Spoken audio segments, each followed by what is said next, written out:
오늘 하나님께서 우리에게 주시는 하나님의 말씀은 요한계시록 3장 20절 말씀입니다. 하나님이 함께 하신다는 증거라는 말씀으로 함께 은혜를 나누겠습니다. 하나님의 말씀 우리 같이 읽겠습니다. 볼지어다 내가 문 밖에 서서 두드리노니 누구든지 내 음성을 듣고 문을 열면 내가 그에게로 들어가 그와 더불어 먹고 그는 나와 더불어 먹으리라. 아멘. 우리는 하나님이 나와 함께 하신다는 말씀을 많이 합니다.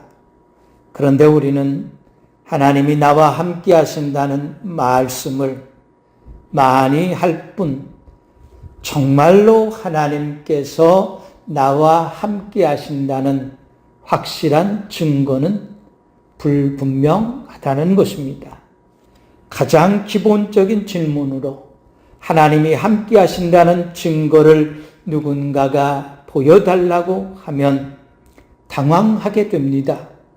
나는 하나님이 나와 함께 하신다는 사실이 확실하고 증거가 확실한데 내가 가지고 있는 증거를 사람들에게 말할 때 사람들이 그것을 인정해주고 받아줄까에 대한 의문 때문에 자신 있게 말하지 못하고 보여주지 못하더라는 것입니다. 그런데 절대로 그렇게 해서는 안 될 뿐만 아니라 거기서 주저앉으면 안 된다는 것입니다.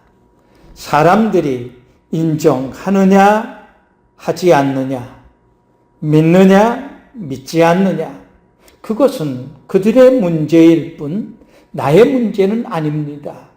나의 문제는 하나님이 나와 함께 하신다는 것을 저들이 믿어주든 믿어주지 않든 간에 주저함 없이 당당하게 증거하면 된다는 것입니다. 우리가 그래야 함을 예수님께서 확실하게 본을 보여주셨습니다. 서기관과 바리새인 중 몇 사람이 마태복음 12장 38절에 보면 예수님을 찾아와서 하나님이 함께 하신다는 증거를 보여달라고 요구합니다. 선생님이요, 우리에게 표적 보여주시기를 원합니다. 라고 말한 것입니다. 또 마태복음 16장 1절에서도 바리새인과 사두개인들이 예수님을 찾아와서 예수님을 시험하여 이르되 하늘로부터 오는 표적을 보여주기를 요청했습니다. 그때 예수님께서 표적을 보여달라는 확실한 증거를 보여달라는 그들의 요구에 대해서 예수님이 무례하다, 그들을 꾸짖거나 책망하지 않으시고 마태복음 12장 39절과 마태복음 16장 4절에서 이렇게 말씀을 하셨습니다.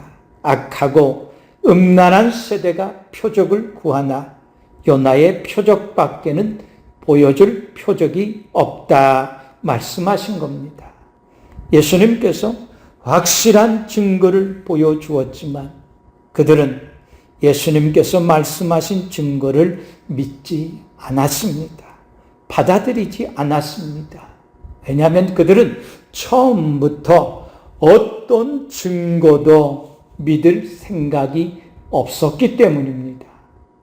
예수님은 그것을 알고도 그들이 증거를 요구할 때 그들의 요구에 따라서 증거를 보여주신 겁니다.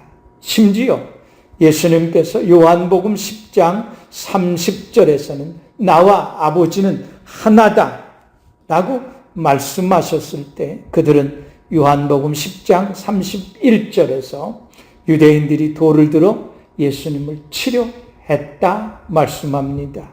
또한 요한복음 10장 36절에서는 아버지께서 거룩하게 하사 세상에 보내신 자가 나는 하나님의 아들이다 하는 것으로 너희가 어찌 신성모독이라 하느냐라고 예수님께서 말씀하신 겁니다.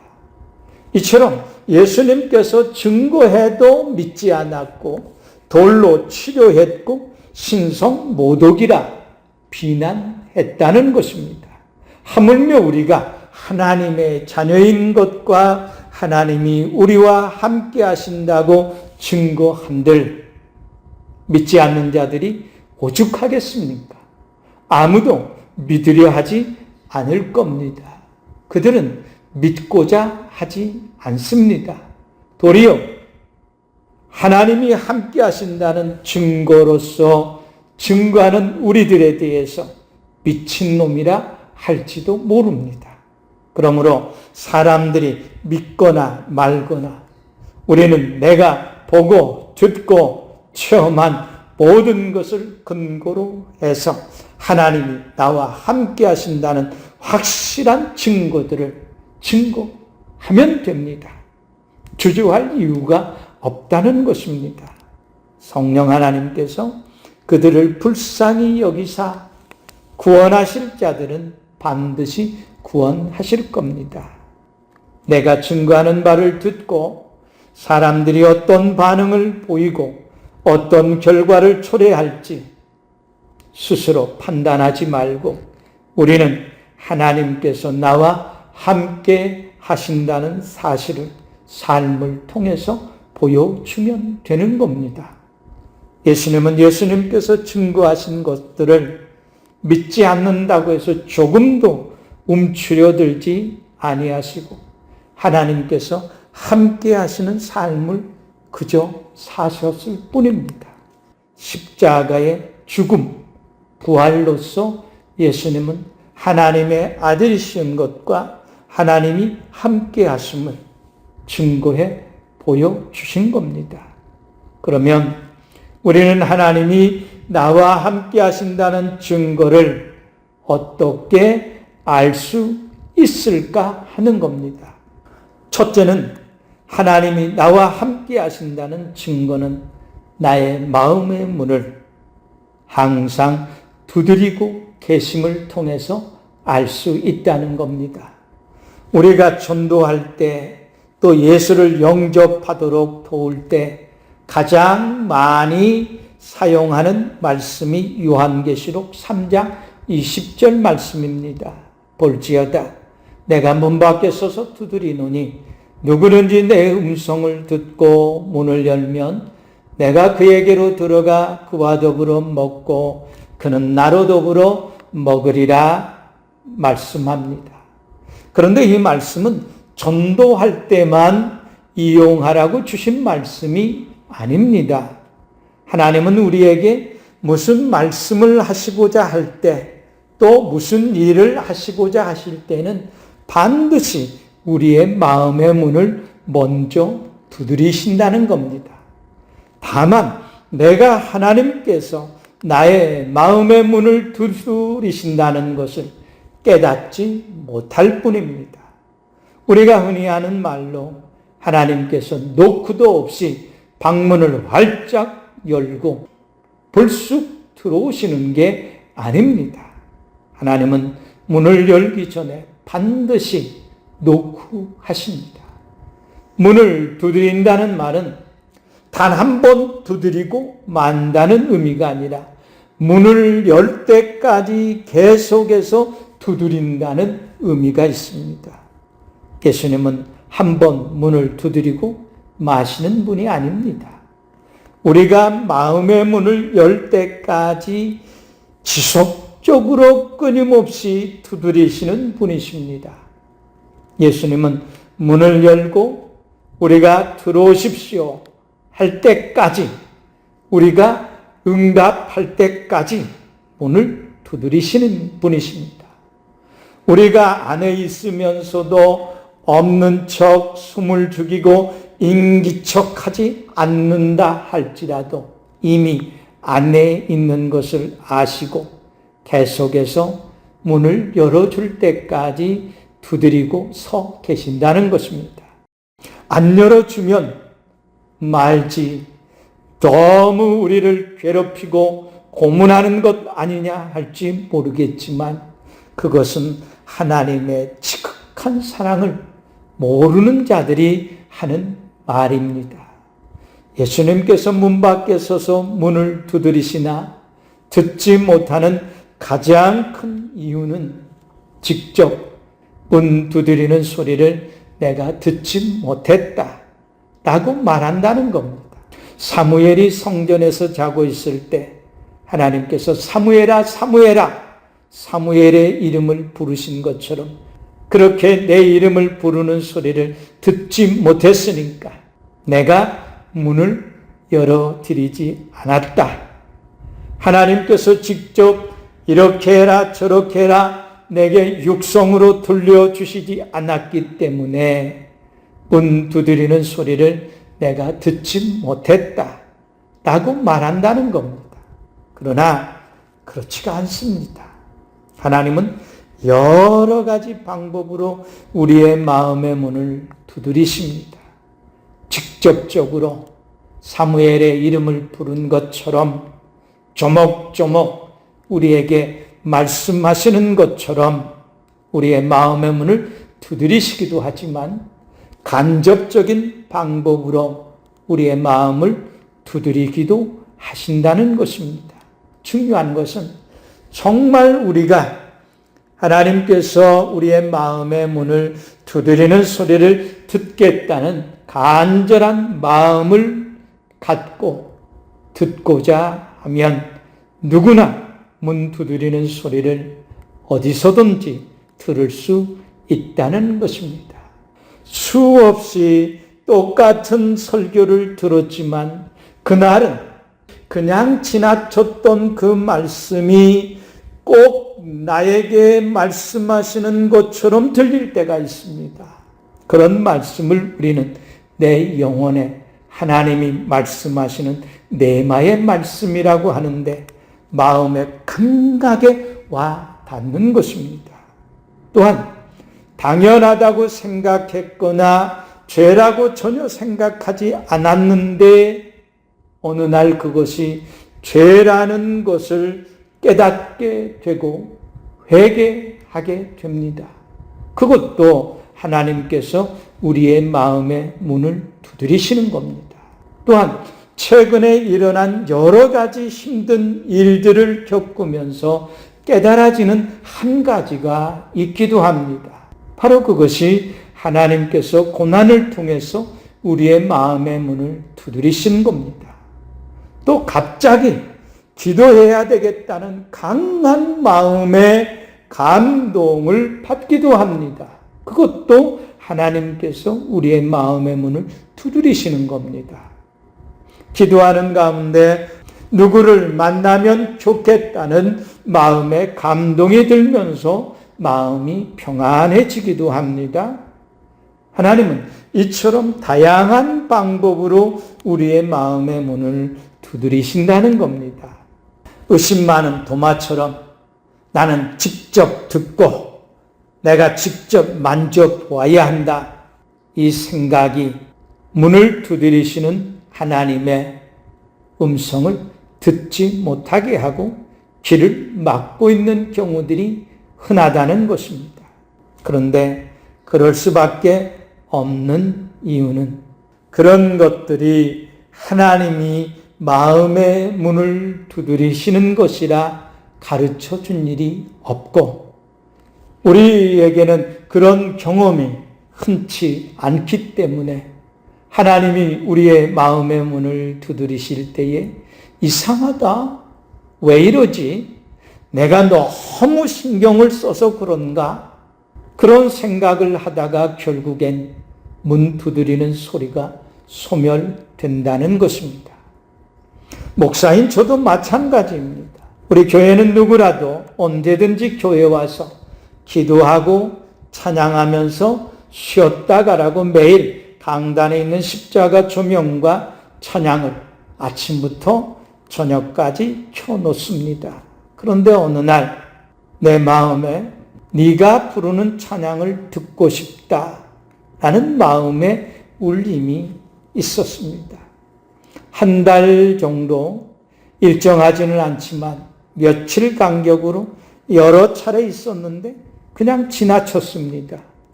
그렇게 몇 번을 지나치다가 어느 날 이것은 하나님께서 나로 하여금 성전에서 직접 하나님을 찬양하시기를 원하시는구나 깨닫고 성전에서 찬양하는 시간을 갖기 시작한 것입니다.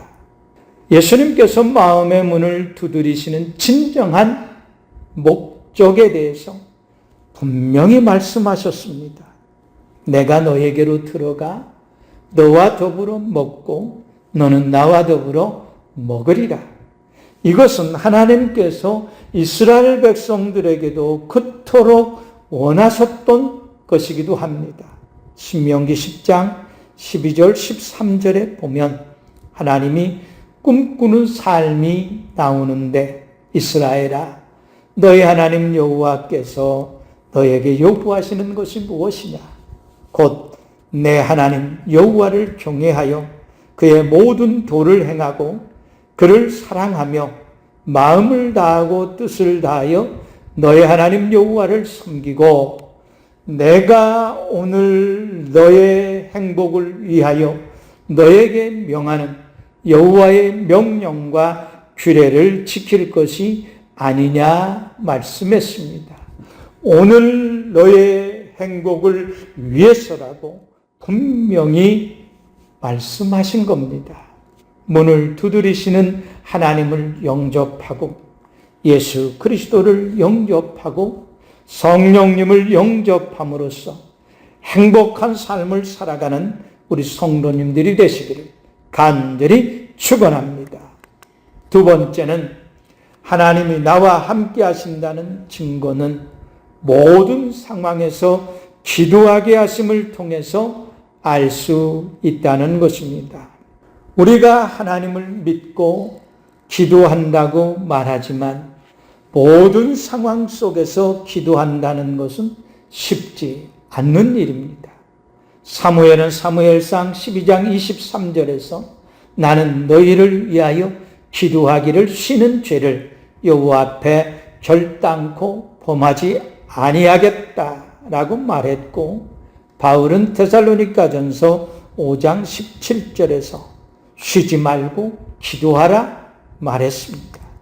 사무엘이 기도하기를 쉬는 것이 죄라고 말하고 바울이 기도하기를 쉬지 말라고 하는 것을 보면 더욱 힘써 기도하라는 의미도 있겠지만 기도하기가 그만큼 힘들다는 의미도 있다는 것입니다. 하물며 모든 상황 속에서 늘 기도한다는 것 결코 쉬운 일이 아니라는 것입니다. 그런데 이토록 기도하라고 강조하는 것은 우리의 모든 상황 가운데 하나님이 함께 하시겠다는 가장 확실한 증거이고 기도의 응답인 겁니다. 예수 믿고 변화된 것 가운데 가장 대표적인 것이 무엇입니까? 베드로는 베드로전서 2장 9절 10절에서 이렇게 말씀합니다. 너희는 택하신 족속이요 왕같은 제사장들이요 거룩한 나라요 그의 소유된 백성이니 이는 너희를 어두운 데서 불러내어 그의 기이한 빛에 들어가게 하신 이에 아름다운 덕을 선포하게 하려 하심이라. 너희가 전에는 백성이 아니더니 이제는 하나님의 백성이요 전에는 국류를 얻지 못하였더니 이제는 국류를 얻은 자 되었느니라 말씀합니다. 그의 소유된 백성, 전에는 백성이 아니었는데 이제는 하나님의 백성이 되었다는 것은 하나님의 다스림 아래 있게 되었다는 뜻도 있지만 백성으로서 왕에게 나아가 자기의 사정을 아뢰 수 있는 자격이 주어졌다는 의미도 있는 겁니다.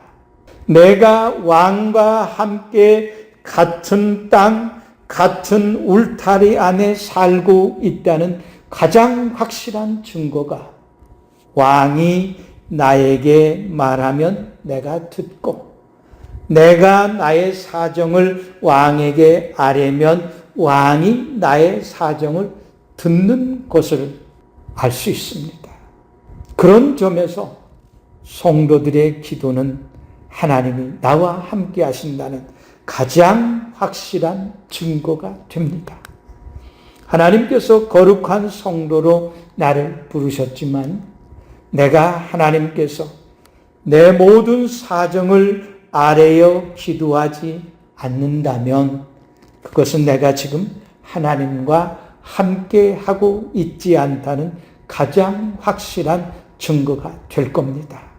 하나님과 함께하는 자는 하나님께 늘 깨어 기도합니다. 기도하다가 낙심해서 잠깐 시험 가운데 있어 기도를 쉴 수는 있겠지만 그는 곧 깨닫고 다시 기도에 무릎을 꿇게 될 것입니다. 절대 괜찮지 않는데 평안하지도 않는데 이상하게 마음이 평안하고 안심이 되는 겁니다. 그래서 하나님을 믿고 기도하는 자들에게는 하나님께서 함께 하신다는 증거로서 평강을 주신다는 겁니다. 다니엘은 사자굴에 던지겠다고 하는데 괜찮다고 합니다. 바울과 실라는 감옥에 갇혔는데 천하태평 찬송을 부르고 있습니다. 어떻게 그런 평강이 있었을까? 다니엘은 창문을 열고 성전을 향하여 하루에 3번씩 기도했습니다.